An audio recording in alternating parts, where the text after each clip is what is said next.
I'm live. I'm alive.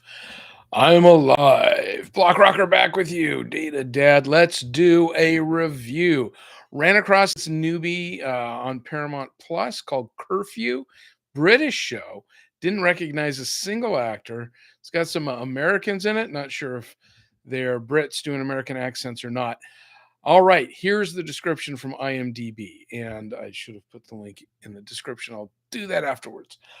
A woman's body is discovered. She's been brutally murdered during the night. Veteran police officer Pamela believes only a man could have done this.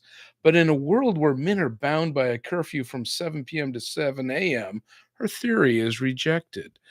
Okay, so this has a terrible rating on IMDb, 4.7. And I think I know why.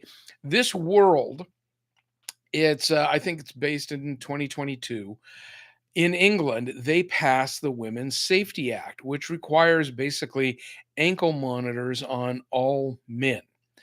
And they have to stay in their homes from 7 p.m. to 7 a.m. This is the curfew. And I don't want to give too much away. That is just part of the premise.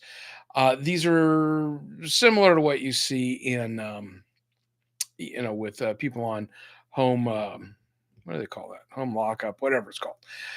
And the problem people have with the show, I think primarily has to do with the future where men would allow this to happen because quite frankly, if men chose to take away all of women's rights, they could. And I don't think the reverse is true. We are in our modern Western society, we're partners, or we try to be.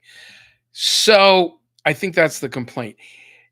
If you just accept that this is the world that you live in, you have a murder mystery, and it's an interesting murder mystery. And there are some twisty turns, some very unexpected twisty turns. And I don't want to give any of it away. I think it resolves up nicely in general. Just ignore that this future wouldn't likely exist. It's interesting. There were bits of it reminded me of an old science fiction book called Shore of Women. I forget the name of the author, but where men and women have been separated by gender, and women have the technology and live in these walled cities, and men are out in the wilderness. And it's an interesting examination on what if, a thought experiment. So my wife and I, we enjoyed the show. I thought it was interesting. Don't let the bad rating fool you. If you like murder mystery set in an environment that's a little bit different, you'll find it interesting. I think they answer all the questions and they wrap it up well. Make sure you watch to the end. If you only watch the first few episodes, you might be like, oh, this could never happen. But in the last couple episodes, um, everything gets paid off. I mean, you don't pay off a murder mystery in episode 2. You got to take it to the end. So, thumbs up for me.